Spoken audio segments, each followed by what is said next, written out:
잘 계셨습니까? 우리 창세기 하나님 말씀 창세기 20장에 있는 말씀을 같이 보도록 하겠습니다. 창세기 20장 1절에서 3절까지 우리 같이 읽겠습니다. 창세기 20장 1절에서 3절 우리 다 찾으셨지요? 아브라함이 시작. 아브라함이 거기서 옮겨가 가데스와 술 사이 그랄에 거류하며 그의 아내 사라를 자기 누이라 하였으므로 그랄 왕 아비멜렉이 사람을 보내어 사라를 데려갔더니 그 밤에 하나님이 아비멜렉에게 현몽하시고 그에게 이르시되 내가 데려간 이 여인으로 말미암아 내가 죽으리니 그는 남편이 있는 여자임이라.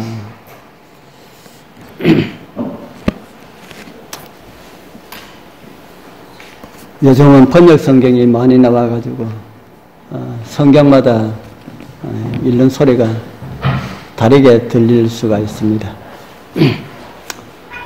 오늘은 제가 말씀의 제목을 좀 부정적인 제목을 정하였습니다. 제목이 좀 이상하지 않습니까? 믿음의 사람도 이 상습적인 거짓말을 할 수가 있을까? 아마 우리 성도님들 제목만 들어도 이 무슨 이야기를 하려 하는지 아마 짐작하실 것입니다. 상습이 무엇을 가지고 상습이라 합니까? 상습. 무엇을 가지고 상습을 하지요? 상습.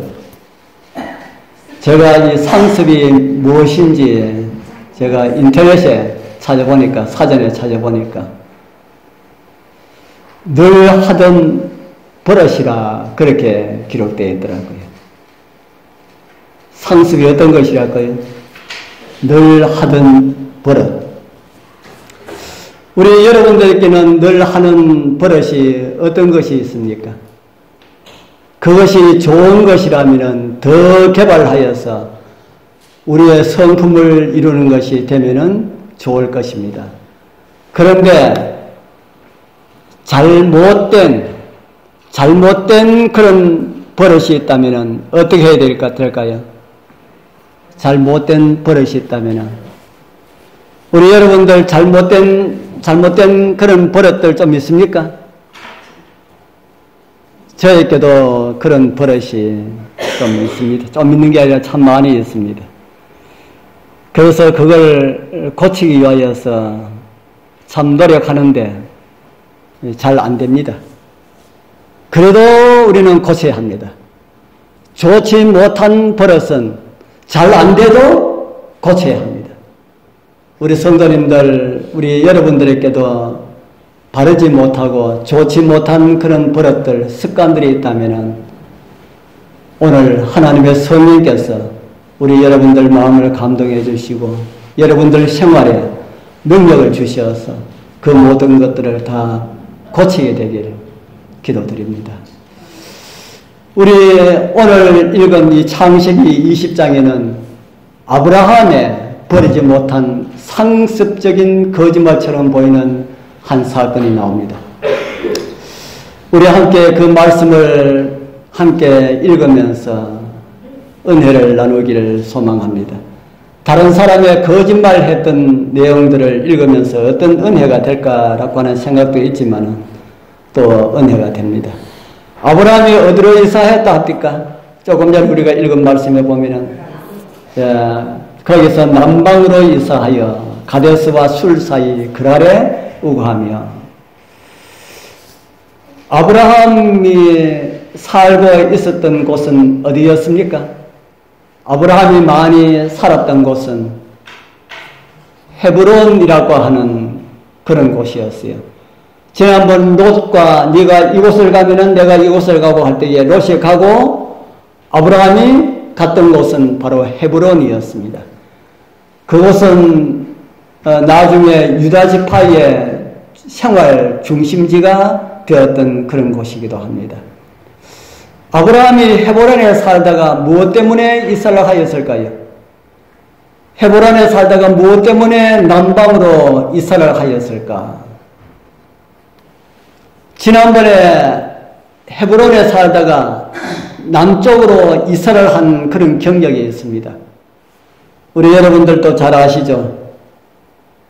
창세기 12장 10절에 보면은 그 첫 번째 이삭 경력이 나옵니다. 그 땅에 뭐가 있으므로 합니까? 그 땅에 기근이 있으므로 아브라함이 어디에 우거하려 하여? 애굽에 우거하려 하여 거리로 내려갔으니 그 땅에 기근이 심하였습니다. 애굽도 남쪽입니까? 애굽도 남쪽입니다. 그래서 기근이 심하여서 애굽으로 갔다. 성경에 보면은 기근 때문에 이사한 사람들이 많이 나오지요. 우리 여러분들 아시는 분 어떤 분이 있습니까? 기근 때문에 이사한 사람들. 이곳에 아브라함이 있고 아브라함의 아들도 기근 때문에 이사를 가는 그런 모습이 나옵니다. 그리고 아브라함의 손자 야곱은 온 가족이 기근을 피해서 애굽으로 이민 가는 그런 모습이 나오고요. 룻기에 보면은 나오미의 가족이 기근을 피해서 모압 지방으로 가서 쫄딱 망했지요. 그런 모습도 나옵니다. 하나님 백성이 힘들면은 이사 가야 됩니까? 하나님의 백성이 힘들면은 이사를 다녀야 됩니까? 하나님께서 가라고 해서 간 곳에 살다가 좀 어려우면은 보따리를 사야 되지 않습니까? 맞습니까? 아무래도 하나님께서 가라고 했지만은 가서 살다가 좀 안 좋으면은 가야지요. 가면 안 됩니까? 예. 우리 성도님들은 군에서 이사를 가실 분이 내 보니까 없을 것 같네요. 저희들도 할 수만 있으면 안 가기로 생각하고 있습니다. 하나님께서 헤브론에 가나안에 가라고 해서 갔는데 가서 사니까 하나님께서 가라고 해서 갔는 곳에도 살다 보면은 기근이 있을 수가 있습니까? 하나님께서 하라고 한 일을 하다가도 잘 안 될 수가 있어요. 하나님께서 하라고 한 일 하면은 잘 돼야 안 됩니까? 다 잘 돼야 되는데 하나님께서 하라고 한 일도 어떨 수가 있어요? 안 될 수가 있다 하는 겁니다. 안 되면은 이사를 가야 되지요. 우리 변집사님 말씀하신 것처럼 안 된다고 해서 이사를 가면은 안 된다 하는 겁니다. 그런데 아브라함은 이삭을 갔기 때문에 똑같은 시험을 2번이나 당했습니다. 어떤 시험을 당했지요? 이삭하지 않았으면 당하지 않아도 될 그런 시험을 이삭을 갔기 때문에 똑같은 시험을 2번이나 당했다 하는 겁니다. 무슨 시험을 당했습니까? 자기 부인을 가지고 뭐라고 하는 시험 당했어요? 동생이라고 할 수밖에 없는 그런 시험을 당했습니다. 우리 성도님들 생활하다가 어떤 선택을 할 때는 가장 우선시 해야 될 것이 내가 이거 선택을 하면은 내 믿음의 생활에는 손해가 없을까라고 하는 것을 가장 먼저 생각하게 되길 바랍니다. 제가 이 문제를 이야기하면은 제가 우리 딸 이야기를 제가 자주 합니다. 그래서 딸 이야기 한다고 또 이렇게 싫어하는 사람도 있는데 제가 또 합니다. 우리 딸이 초등학교부터 피아노를 쳤습니다. 초등학교부터 피아노 치면은 대학을 어디 가기 위해서 치겠습니까? 피아노 대학 가기 위해서 쳤지요. 그래서 대학교에 들어가기 위하여서는 그 대학에서 주문하는 곡이 있답니다. 그래서 그 곡을 이제 연습을 하는 겁니다. 그 한 2곳 정도 대학을 이제 피아노를 연습을 하는데 시험 치는 날이 딱 다가왔는데 두 대학 다 안식일 날 시험을 치는 겁니다. 그럼 어떻게 해야 됩니까? 안식일 날 시험 쳐도 일생에 한 번밖에 뿐인데 시험을 쳐야 됩니까? 치지 말아야 됩니까? 아이고, 시험은 쳐도 서로 그래서 거기에 우리 형제 가르쳤던 과외였던 과외 선생님이 저희들 만나서 일생에 한 번인데 시험을 치도록 허락을 해 주십시오. 그런 겁니다. 그러고 난 다음에 5분만 시험 치고 그 다음부터 신앙 잘하면 되지 않습니까? 이번만 시험을 칠 수 있도록 해 주십시오. 그랬어요. 그래서 제가 무슨 이야기 했냐면은 잘 알겠습니다. 이처럼 중요한 그 일을 제가 결정할 수 있겠습니까? 본인한테 물어보고 본인이 결정하도록 합시다. 그 아이도 이제 대학교 들어갈 나이가 되었으면은 이제 그 정도는 판단할 수 있는 그런 아이이기 때문에 그 아이한테 물어봅시다. 그랬어요. 그래서 우리 딸한테 선생님이 한 번만 눈 딱 감고 시험을 치라고 했습니다. 그러니까 우리 딸이 뭐라고 했을까요? 저는 대학 가지 않아도 좋습니다. 저는 안식일 어겨가면서 시험을 치지 않겠습니다. 그랬어요. 그래도 피아노 대학에 가려고 다른 대학에 공 연습하지 않았는 거, 뭐 치면 안 되겠나 하고 했는데 다 되지 않았어. 피아노 대학에 가지 못하고, 피아노를 한 아이들은 다른 데 가려고 그러면 다른 데 시험도 할 데가 없습니다. 그래서 재수를 해서, 다른 대학에 갔습니다. 그래서 대학에 나와서 자기가 좋아하는 일이 뭔가 하면은 아이들을 이렇게 다루는 일을 참 좋아했어요. 여기도 아이들 많이 있는데 아이들 참 잘 다루었습니다. 그래서 아이들을 다루기 위하여서 영어를 아이들을 가르치는데 안식일은 마음대로 지킬 수가 있는데 그 유치원에서 꼭 어떤 행사를 하면은 꼭 안식일에 하는 겁니다. 안식일에 해가지고 행사 때 얼굴만 한번 와서 비춰주면은 좋겠습니다. 이제 그 영어를 가르친 그 선생님 얼굴만 한번 비춰주면은 좋겠습니다. 우리가 이런 영어를 하겠다는 거 요것만 비춰주면 좋겠습니다. 그러니까 우리 애가 예 그러지요 했겠습니까? 안 됩니다 했겠습니까? 대학 시험도 포기했는데 그거 예 하겠습니다 하겠습니까? 저는 안 됩니다. 그래서 안식일에 어떤 협박과 그런 걸 하도 가지 않고 그랬는데 이야기가 가만히 생각하니까 이거 시험에 들어서 안 되겠다 해가 그만둬버렸어요. 그만둬버리고 저기 김포에 가서 우리한테 크게 이야기도 하지 않냐고 김포에 가서 집을 얻어가지고 공부방을 시작을 했습니다. 공부방을 시작하는데 수업을 월요일에서 목요일까지만 수업을 잡았습니다. 다른 데는 전부 다 월, 화, 수, 목, 금까지 다 하는데 월, 화, 수, 목까지만 잡았어요. 그래서 제가 물었습니다. 왜 금요일 날은 왜 안 하니? 안식일 날만 안 하면 되는데 왜 금요일 날까지 왜 안 하느냐? 그래 하니까 왜 금요일 날 하겠습니까? 금요일 날 하면은 오후에 안식일 해지는 그 시간에 아이들을 가르치면은 자꾸 유혹을 받는다는 겁니다.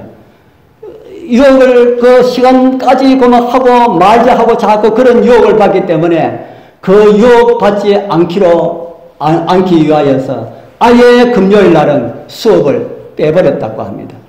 그런데 지금은 우리 아이 있는 그 지역에 영어학원은 전부 다 월요일부터 목요일까지만 한답니다.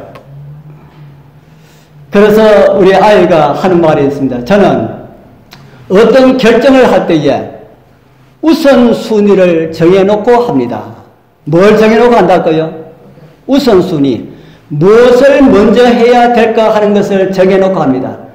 그래서 신앙에 방해되는 일들은 아예 안 합니다. 그렇게 이야기하세요. 어떨 때 보면은 참 믿음이 없는 것처럼 보여가지고 엄마가 딸을 위하여서 늘 걱정하고 기도하고 그런데 어떨 때 보면은 우리 믿음보다 더 좋은 것 같다 하는 이런 생각이 들 때도 있습니다. 우리 성도님들, 우리도 무슨 일을 할 때에, 무슨 결정을 할 때에 우선순위를 정해놔놓고 그렇게 하게 되길 바랍니다. 무엇을 해야만이 내가 부자 되는데 좀 좋을까? 이거 말고요.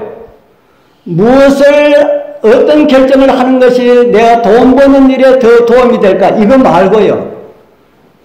이 결정에는 내 믿음에 어떤 영향을 미칠까? 이 결정에는 내 믿음에 혹 손해는 가지 아니할까? 이것을 생각하라는 겁니다. 그것을 생각하고 결정해서 할 때는 하나님께서 분명하게 복 주실까요? 복 안 주셔도 우리가 그 길을 가야 합니다. 그러면은 하나님께서 분명히 복을 주시리라 그렇게 믿습니다. 그런데 아브라함은 첫 번째 이삭을 가서 곤역을 치루었지요. 부인을 동생이라고 하는 거짓말을 해서 자기 부인을 바로에게 시집 보내는 어처구니 없는 그 일을 경험하게 됩니다.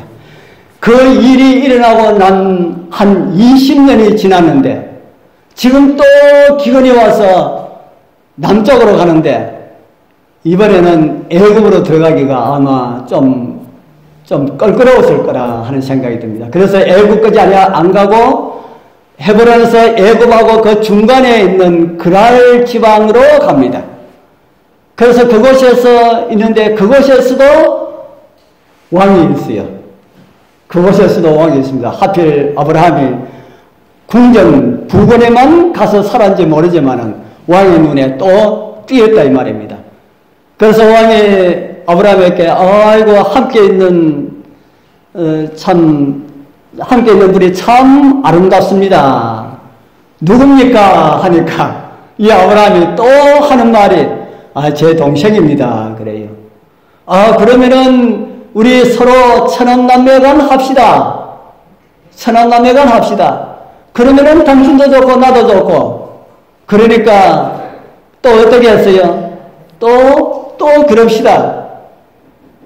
참 애굽에서 그 버릇을 고치지 못하고 같은 말을 반복해서 하는 그런 모습을 우리 성경은 우리에게 보여줍니다.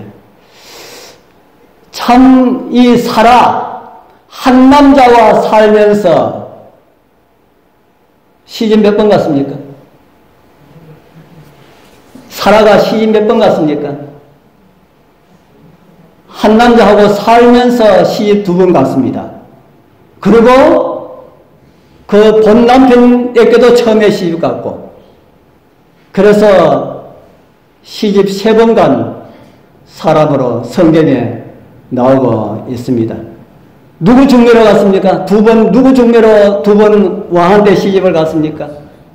누가 중매해가지고 갔습니까? 남편이 중매해가지고 갔지요. 남편이.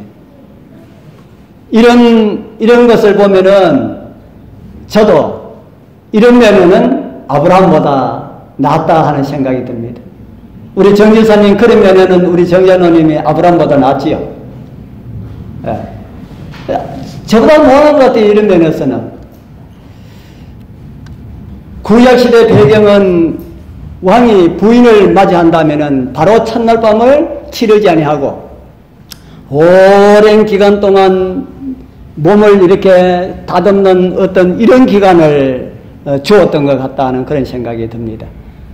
그런 배경이 에스더서에 보면은 그런 배경이 나오지요. 물론 그 나라는 아니지만은 그 지역에 있는 나라들이 대부분 그렇게 하지 않았을까 하는 그런 생각이 드는데요. 이곳에 아브라함의 부인 사라를 데려간 아비멜렉이 그날 밤에 하나님께서 나타나셨습니다. 그리고 이런 말씀을 하나님께서 전해주시지요. 그 밤에 하나님이 아비멜렉에게 현몽하시고 그에게 이르시되 네가 취한 이 여인을 인하여 내가 뭐하리라 그럽니까? 내가 죽으리라 그랬지요. 죽으리라. 네가 지금 남의 아내를 빼앗아 네 아내를 삼았기 때문에 그 나쁜 일을 했기 때문에 너는 죽을 것이다 합니다. 그러니까 아비멜렉이 무슨 말을 했습니까? 아비멜렉이 그 여인을 가까이 아니한 거로 그가 대답하되 주여 주께서 의로운 백성도 멸하시나이까 그가 나더러 이는 내 누이라고 하지 아니하였나이까 그도 내 오락이라 하여사오니 나는 온전한 마음으로 남의 부인을 뺏은 것이 아닙니다. 이렇게 말을 했습니다. 그래서 그러니까 우리 하나님께서 20장 7절에 그러기 때문에 내가 말려서 그 아내를 취하지 못하도록 그렇게 한 것이다. 그렇게 말씀을 하고 있지요. 네가 만약에 돌려보내지 않으면은 너와 내게 속한 자가 다 죽을 것이다. 아비멜렉이 얼마나 겁이 나겠습니까? 그래서 아비멜렉이 그 이튿날 이제 아브라함을 불러서 왜 그런 거짓말을 했느냐고 그렇게 묻습니다. 그러니까 아브라함이 변명을 하지요. 어떤 변명을 합니까? 아주 이렇게 긴 변명을 합니다. 무엇 때문에? 무엇이 무서워서 거짓말했다고 그럽니까? 내 부인이 너무 이뻐가지고 모르는 곳에 가면은 사람들이 내가 우리 부인이라 그러면은 나는 죽이고 부인을 뺏어갈까 싶어가지고 그래서 가는 곳마다 나 당신 오라버니라고 하라고 그래 우리 서로 그렇게 약속했다고 그렇게 하고 있지요. 죽는 것이 무서워서 어떤 거짓말을 했어요? 죽는 것이 무서워서 아브라함도 죽는 것이 무서워서 자기 부인을 동생이라고 거짓말을 했다 하는 겁니다. 우리 여러분들도 죽는 것이 겁이 납니까? 여러분들도 죽는 것이 죽는 거 겁 안 나는 사람 한 사람도 없지요? 그러면은 누가 죽인다 그러면은 우리도 거짓말 해야 안 됩니까?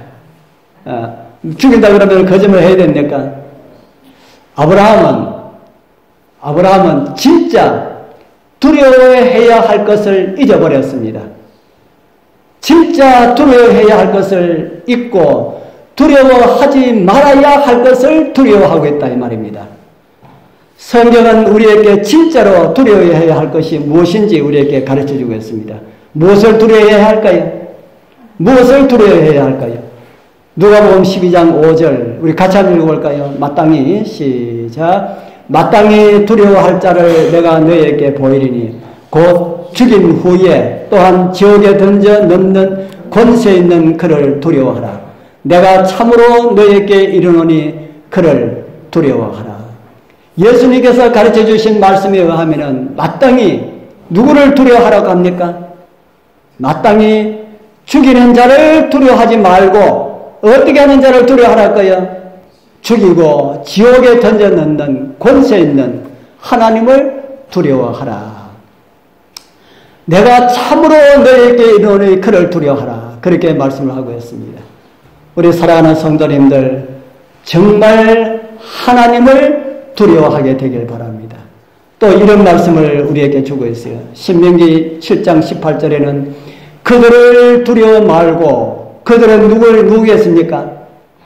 예, 이방 사람들 그들을 두려워 말고 내 하나님 여호와께서 바로와 온 애굽에 행하신 것을 잘 기억하라. 이스라엘 백성들이 광야로 갈 때에 광야로 가나안 땅을 향해서 갈 때에 그들을 괴롭혔던 주변에 수많은 그런 민족들이 있었습니다. 틈만 나면은 시간만 나면은 이스라엘 백성들을 와서 쳐서 죽이고 그렇게 했습니다. 그럴 때에 하나님께서 모세에게 말씀을 하십니다. 뭐 하지 말라고요? 뭐 하지 말라고 합니까? 그들을 뭐 하지 말라고요? 그들을 두려워하지 말라. 이 땅에서 우리의 생명을 취하는 자들을 두려워하지 말라. 그렇게 우리에게 말씀을 해주겠습니다. 우리 사랑하는 성도님들 이 땅에 아무것도 두려워해야 할 것 하나도 없습니다. 이 땅에 하나님을 믿는 백성들이 두려워해야 할 것은 하나도 없다 하는 겁니다. 성경은 또다시 우리에게 이런 말씀을 우리에게 주고 있습니다.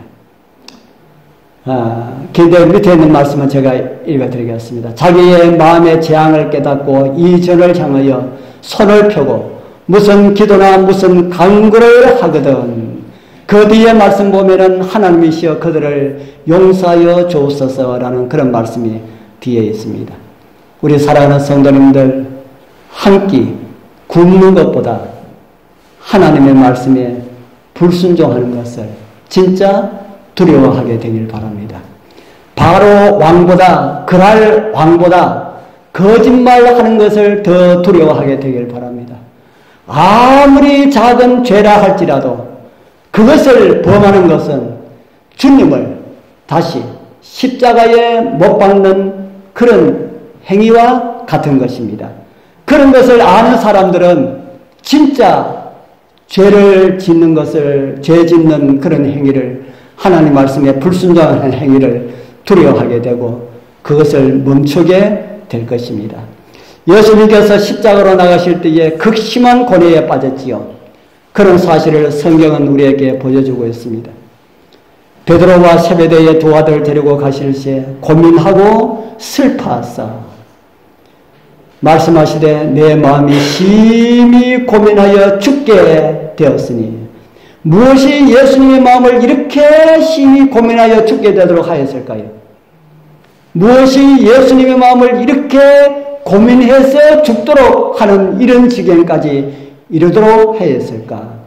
성경은 이런 정보를 우리에게 전해줍니다. 요한일서 2장 2절 저는 우리 죄를 위한 화목 제물이니 우리만 위할 뿐 아니요 온 세상의 죄를 위하심이라. 저는 예수님은 우리 죄를 위한 무엇이라고 합니까? 예수님은 우리 죄를 위한 화목 제물. 다른 말로 하면은 우리를 대신하여 우리를 용서하기 위하여서 우리의 죄를 뒤집어 쓰시고 죽으셨다 하는 겁니다.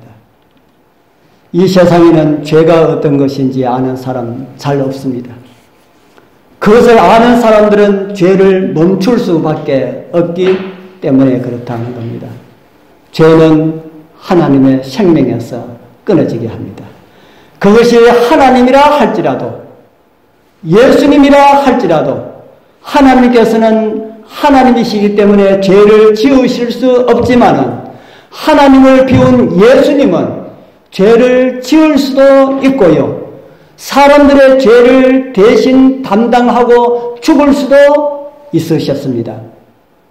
죄를 모르는 인간들의 죄가 무엇인지 아주 잘 아시는 예수님께서 그것을 담당하셨으니 그 마음이 얼마나 번뇌가 크겠습니까? 그러니 주님께서 내 마음이 심히 고민하여 죽게 되었다. 그렇게 말을 합니다. 죄는 하나님과 영원히 분리된다는 사실을 예수님께서 아셨다는 겁니다. 죄는 죄 자체가 하나님과의 분리를 하는 사실을 누구보다 잘 아시는 예수님께서 사람의 죄를 뒤집어 썼을 때에 하나님과 끝이다 하는 사실을 예수님은 느꼈습니다. 그걸 느끼니까 너무 괴로워서 죽겠는 겁니다. 그래서 내가 고민하고 심히 고민하여 죽게 되었다. 그렇게 말하죠. 그래서 겟세마네 동산에서 기도하실 때에 아버지여 아버지여 할만 하시거든 이런 기도를 드리지 않았습니까? 누구의 죄가 이런 고민을 하더라겠습니까? 누구의 죄가요? 내 죄. 우리 여러분의 죄. 내 죄. 나의 죄가 우리 예수님의 마음을 그렇게 고민하도록 했고 나의 죄가 우리 예수님의 머리를 가시로 뚫었고 그분의 심장을 터지도록 했습니다. 그런데 우리는 언제까지 죄를 멈추는 그런 일들을 해야 되겠습니까? 아브라함처럼 작은 습관들의 죄들을 오늘 우리 이곳에 다 버리고 우리 돌아갑시다. 주님 정말 저의 죄를 도말하여 주시겠다고 하였사오니 저의 죄를 도말하여 주시고 죄를 지으려는 유혹이 올 때마다 십자가의 주님 우리 눈앞에 아른거려서 죄를 멀리하게 하옵소서라는 이런 기도 우리 좀 드려야 되지 않겠습니까? 이 시간 우리 함께 작은 목소리로 우리의 허물을 우리 주님께 자복하고 죄를 멀리하는 그런 마음, 정말 이 세상의 그 어떤 것보다도 죄를 짓는 것을 두려워하는 마음을 우리에게 달라고 그렇게 기도하는 시간 좀 갖도록 하겠습니다.